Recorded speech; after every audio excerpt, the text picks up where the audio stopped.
After being reborn, even though I knew my husband, Ethan, had rekindled his relationship with his first love, I still refused to divorce him. I tried to maintain our identity as couple influencers by posting one lovey-dovey video after another. A lawyer friend suggested, "Do you want to file for divorce? Even though his infidelity makes it hard to get him to leave with nothing, I can help you fight for more assets." I shook my head. What's mine will always be mine. Everyone pitied me, thinking I was blindly in love, but only I knew the real reason I couldn't leave. Ethan had stomach cancer. He only had 3 months left to live. When I woke up, I found myself sitting in a car. My assistant, Noah, gasped beside me. "Oh my gosh, Olivia, your engagement stats are skyrocketing. This ad deal is going to be huge." Looking at the date on his phone, I suddenly realized I had been reborn. Noah glanced at the phone again and added, "Olivia, the headquarters team is urging you to finalize the contract. It's expiring next month." After a moment of thought, I said decisively, "Find an excuse to delay it for 3 months." Noah was stunned. To him, our career as a couple influencer was booming. Ethan and I were newlyweds, and the sweet, natural videos we filmed during our honeymoon phase were wildly popular. Delaying for 3 months? That would kill all the momentum. "I'll keep up the exposure during this time," I explained. "I've been too exhausted lately and need to recharge." Noah hesitated but finally agreed. "You're lucky Ethan spoils you, Olivia. Any other influencer couple wouldn't dare to do this." I gave a mocking smile. "Spoils me? If only they knew. The so-called perfect husband they idolize was already tangled up with his first love, Haley, who had just returned from abroad. In my previous life, I had desperately tried to divorce him but failed to secure much in the settlement. After being blacklisted, I had no income and became the target of public ridicule. Not long after, Ethan passed away from stomach cancer. Haley inherited everything, while I was left with nothing. I wasted half my life in vain. This time, it felt like fate had given me another chance. As long as I didn't divorce him, I could claim all of Ethan's inheritance. I only needed to hold on for 3 months. When we arrived at a social media influencer event, Ethan frowned at my thin blazer. "Why are you dressed so lightly?" He was tall, almost too big for the doorway. With one swift motion, he draped his coat over my shoulders. "Don't catch a cold." This act drew gasps of admiration from the crowd. "They're real," someone exclaimed. "My OTP is real. They're so sweet." The first thing Ethan cares about is whether Olivia is cold. Isn't this love? Love? If it was love, why was I the one running around in heels and a blazer while his clothes carried another woman's perfume? In my previous life, I couldn't hold back.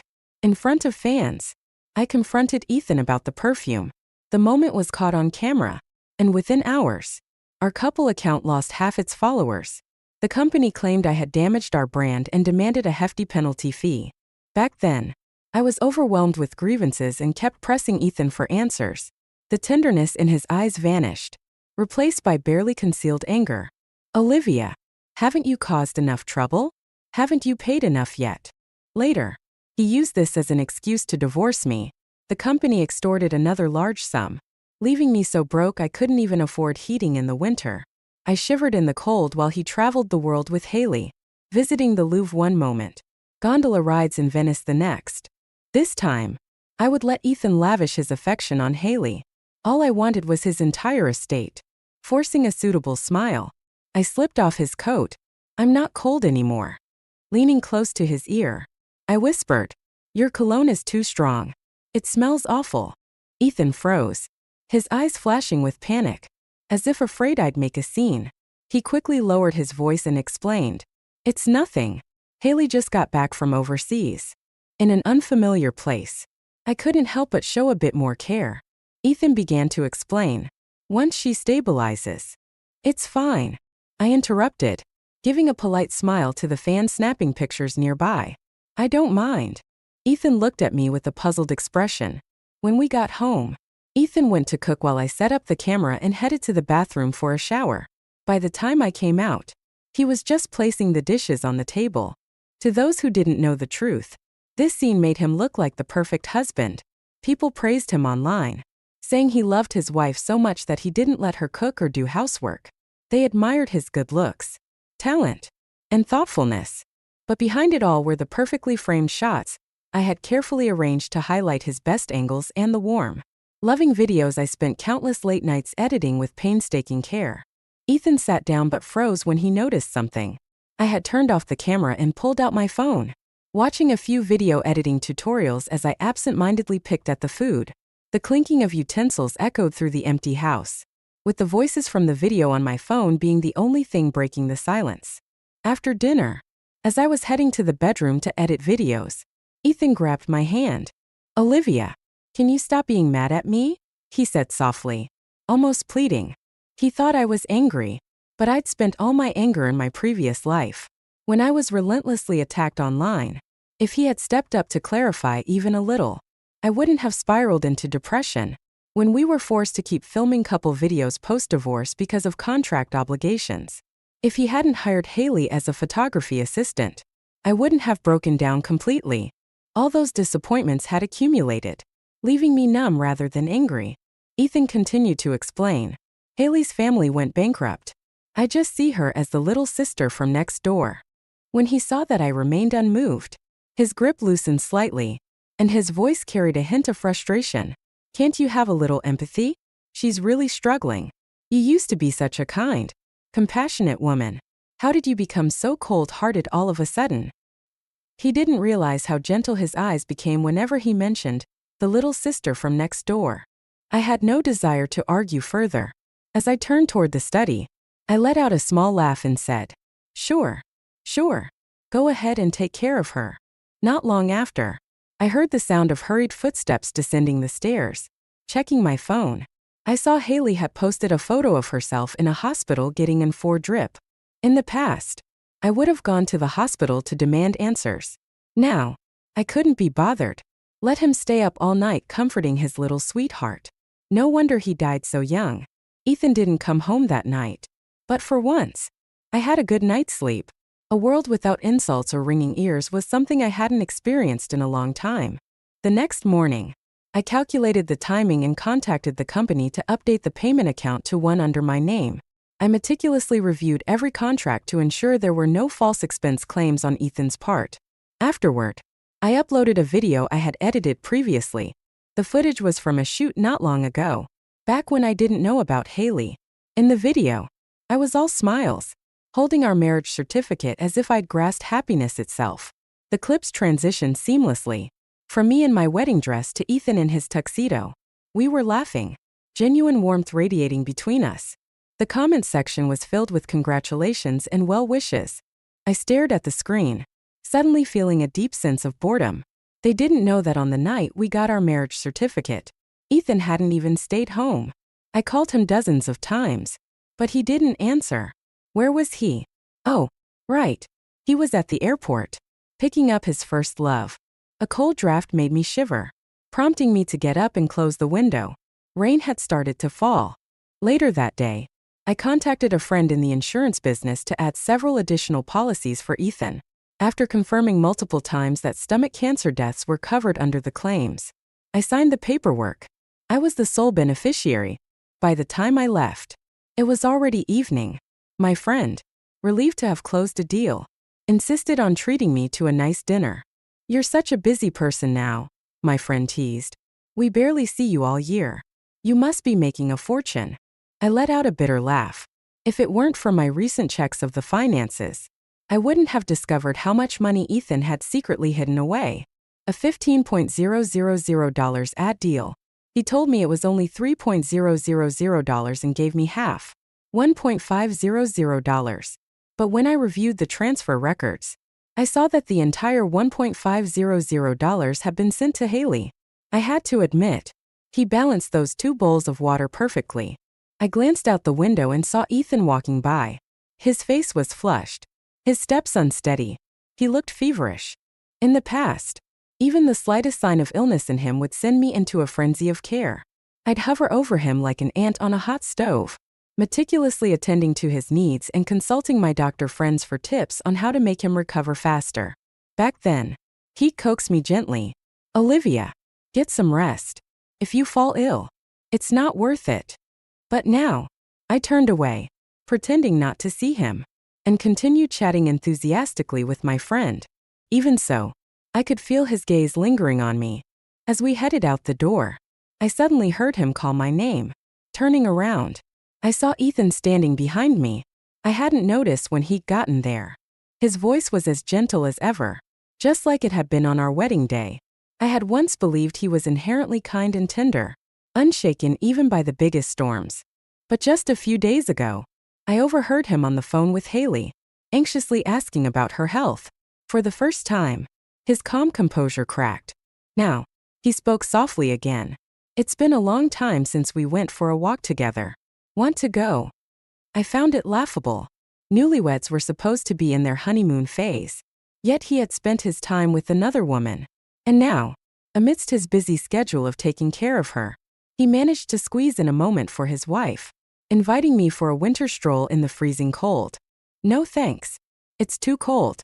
I'm heading back. I had no intention of braving the chill, only to end up with frostbite like before, sitting in the car. Though, my mind betrayed me, wandering back to memories of when Ethan and I first fell in love. We used to walk together on snowy streets, the snowflakes falling gently like a soft veil. Ethan would wrap his coat around me, and I'd hear the soothing rhythm of his heartbeat. Thankfully, the touch of the fingerprint lock snapped me out of it as I reached the front door.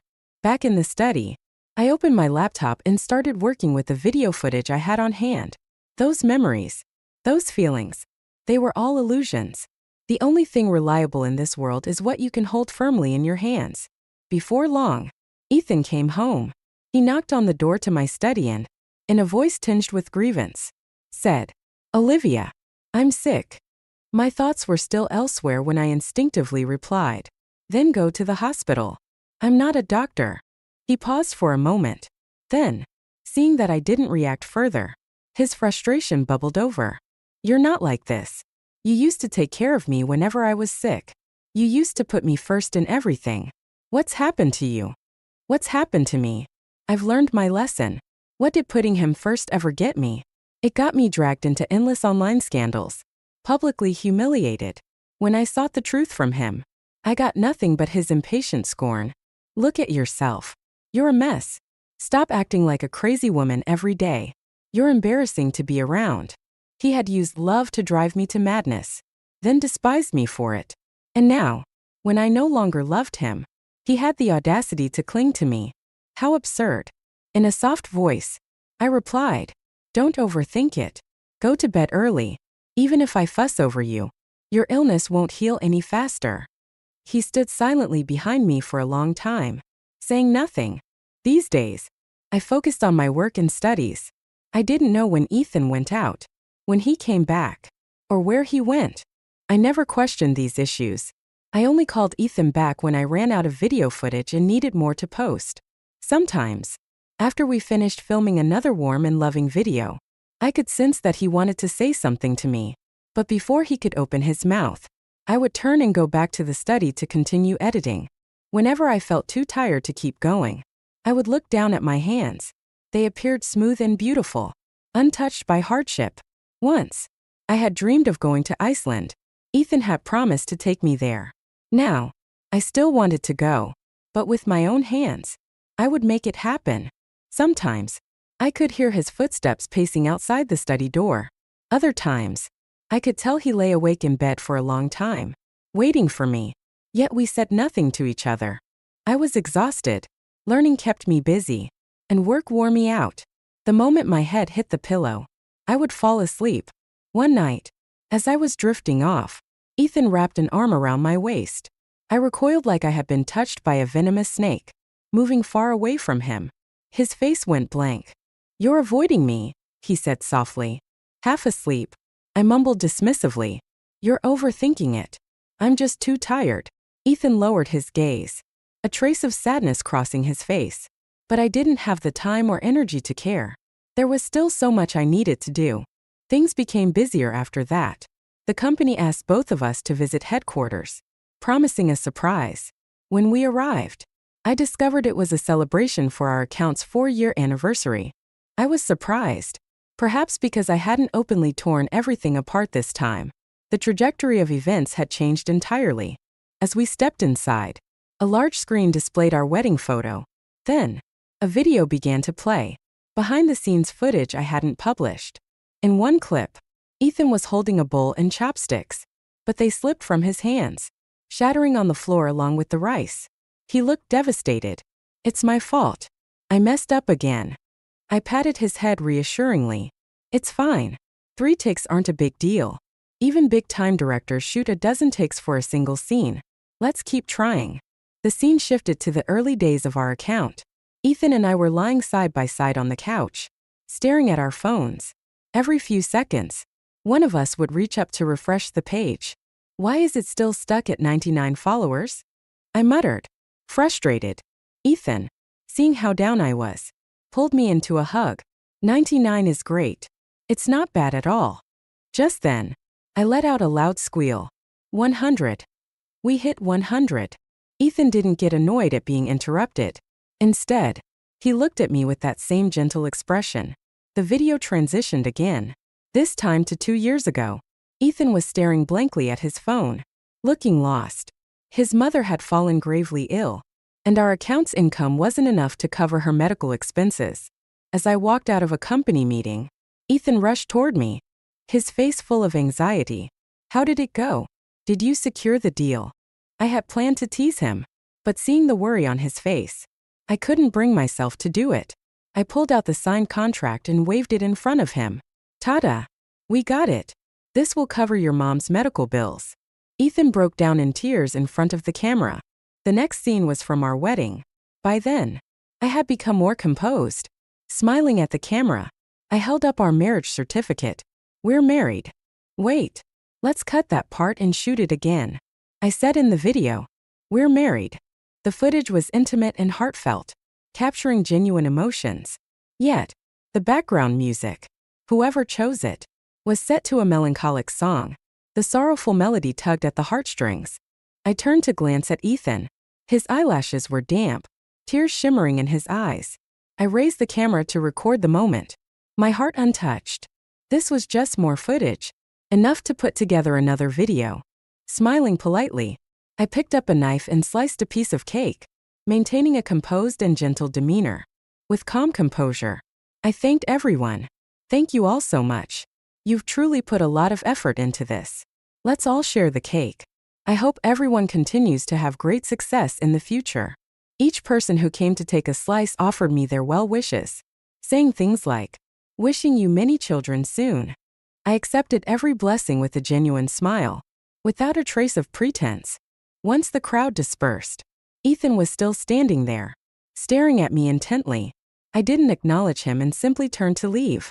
He quickly followed. In the back seat of the car, Ethan glanced at me several times, but I gave no response. After a long silence, he finally spoke. "These past few days, I haven't been home because Haley was sick and needed someone to stay with her. It wouldn't have been appropriate for her to manage alone. Please stop being upset." I nodded. "Okay." Ethan froze, stunned by my easygoing response. He hadn't expected me to be so agreeable, but I simply didn't want to complicate things further. Perhaps he mumbled something else during the drive. Or maybe he didn't. Either way, I wasn't paying attention. He would be gone soon, so I saw no reason to argue.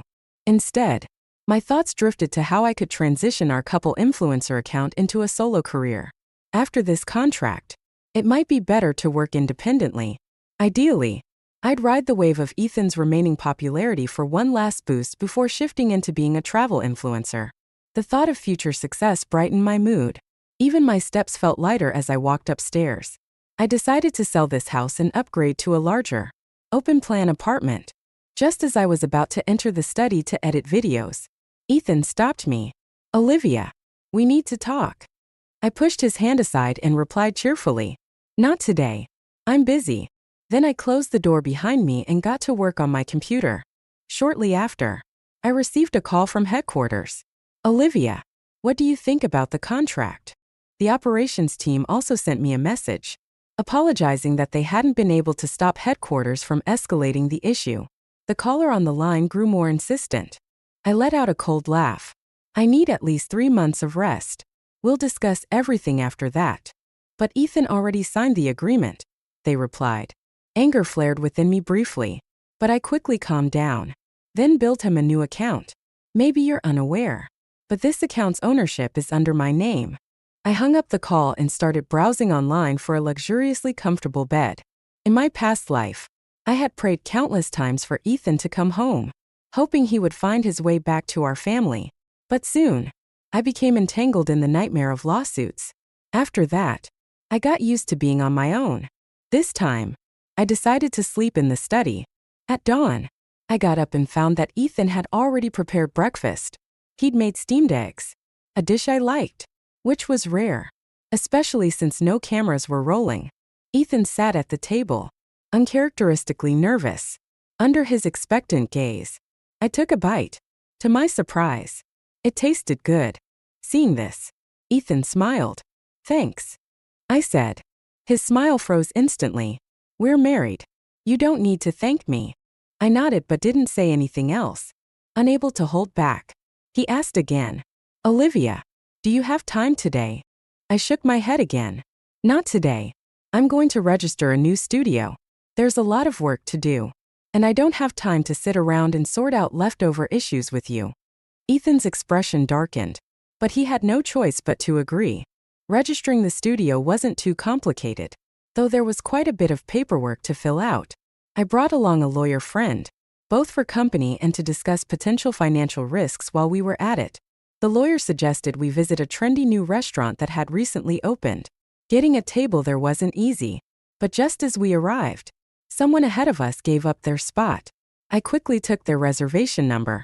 The restaurant was crowded, living up to its reputation. While waiting, I pulled out my phone to research what made the place so popular. Its success was unique, but analyzing its appeal was still valuable. Finally, our number, a 137, was called. As we approached the entrance, I suddenly spotted Haley walking out of the restaurant, clinging to Ethan's arm. Wow, what a crowd! I had to admit, the two of them looked like a perfect match. A server standing nearby handed Ethan a scratch-off card and said cheerfully, Sir, today's couple's meal comes with a gift. Ethan instinctively glanced at me, as if about to refuse, but I smiled casually and said, Take it. His breathing became uneven. His eyes filled with sadness. Sensing the tension, my lawyer friend quickly pulled me into the restaurant. As we brushed past Ethan, he seemed as though he wanted to grab my hand, but in the end, he didn't reach out. After we sat down, the lawyer asked, Do you want to file for divorce? With solid evidence, you could make sure he leaves with nothing. I shook my head. What's mine will always be mine. I was talking about assets, but the lawyer misunderstood, thinking I meant Ethan. He sighed and shook his head. You're being foolish. Marriage is supposed to lead to a happier future, and so is divorce.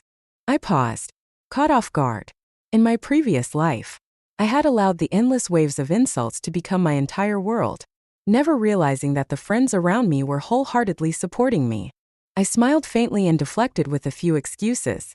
2 lifetimes had taught me the value of being cautious. What are your plans now? The lawyer asked. Make some money first, I said, taking a sip of barley tea. Then I'll go to Iceland to see the northern lights. I added casually, alone. Suddenly, I felt a burning gaze on me. Turning around, I saw Ethan standing not far away, his posture rigid and his eyelashes slightly lowered. It was rare to see Ethan like this, standing outside the door without Haley by his side. When I stepped out, he hurried over, looking flustered. Haley was discharged from the hospital today, he began to explain. I quickly cut him off. I understand. She's all alone, with no one to rely on. You're the only person she can count on. Of course, you'd need to take extra care of her. Ethan's face tightened. If you're angry, you can scold me. I'm not angry, I interrupted without hesitation. You two are completely innocent. I know that. Ethan's face suddenly went pale, the color draining from it entirely. But I didn't want to continue this conversation. I understood him too well. As he tried to step closer to hold my hand, I pretended to grab some hand cream to avoid him, leaving his hand hanging awkwardly in midair. Olivia, what's wrong with you? Ethan asked. his voice filled with frustration. "I'd rather you yell at me, scream at me, just like before."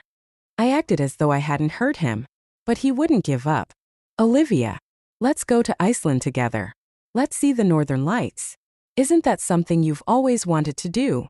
Feigning surprise, I gave him a smile. "Sure. Let's go in 2 months." Ethan sighed in relief, his smile relaxing as he nodded eagerly. I smiled back too. If he could last another 2 months, that was. From that day on, Haley's name seemed to vanish from our lives entirely. Ethan became increasingly clingy. Even when we weren't filming videos, he made sure to prepare 3 meals a day. He even started learning how to edit videos himself. I could feel how hard he was trying to win me over. But what was the point? Ethan and I had been through so much, and I knew better than anyone how far he'd go to make someone feel his warmth when he wanted to. This was no different from how he treated Haley, just the same tactics applied to a different woman. I wasn't moved. After living 2 lifetimes, I was no longer at an age where a few breakfasts or a bowl of congee could make me teary-eyed. Feeling the warmth of home, facing the brink of life and death had taught me the stark difference between words of love and actions. I shamelessly enjoyed everything he did for me, then brushed him off with work as an excuse. The studio was progressing smoothly. I still had enough anniversary content to last another couple of posts, but my plans to transition away from couple content weren't gaining traction. Most of our followers weren't interested in my personal endeavors. They only cared about watching sweet love. The new accounts we created failed to meet our traffic expectations. We suspected the original company was secretly blocking our reach. The operations manager grew anxious and asked, "Olivia, should we keep going?" I smiled and replied, "Of course. Why wouldn't we? We just need to change our strategy. Don't put all your eggs in one basket." As a couple influencer, my comfort zone was relationships, so I began branching into relationship analysis, anonymous advice forums, and late-night ASMR. But I knew the key was to avoid stagnation. I gathered management models from my lawyer friend and spent countless hours analyzing what made viral videos successful, working overtime day after day. Half a month later, Ethan finally snapped. He slammed a plate of food onto the table, his face cold. I muttered a quiet, "Thank you," and picked up my chopsticks. Suddenly, he banged his fist on the table. "Olivia, I've done everything for you. I've worked myself to the bone. Even a stone would have been moved by now. Haley and I have nothing to do with each other anymore. What more do you want?" I glanced at him coolly. So, he did know that his messy entanglement with Haley was wrong.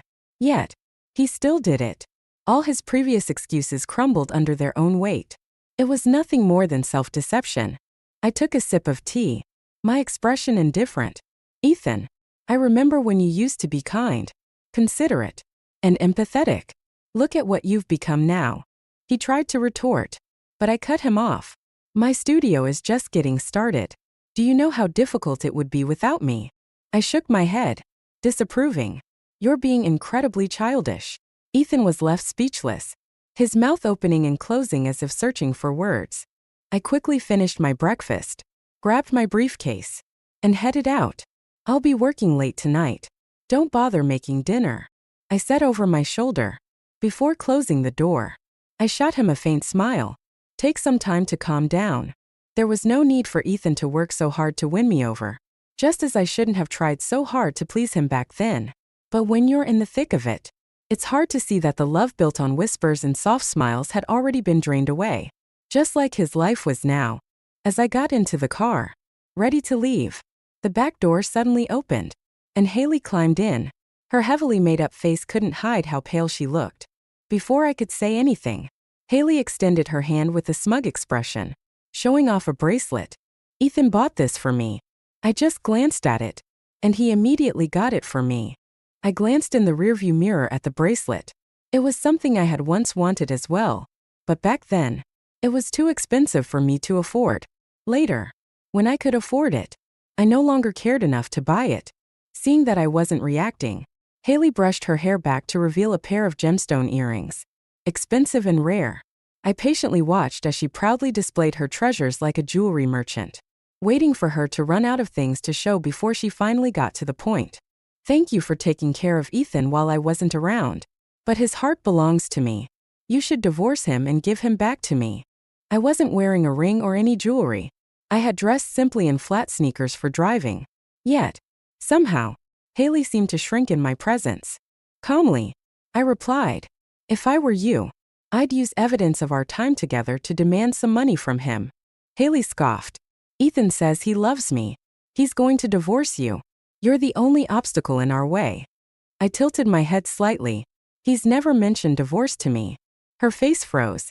I handed her my phone. "You can call him and ask yourself." Haley took the phone with trembling hands but didn't dial. I added calmly, "What do you think you can offer him? Stability? Financial support? Or do you think being his so-called first love gives you the right to barge into his marriage? He's told me he loves me too. But I know I won't be the last woman he claims to love. And you won't be either. Assuming he even lives long enough. I don't believe you. Why hasn't he contacted me? Did you do something to keep him away?" She cried, her voice breaking. I turned to look at the devastated Haley.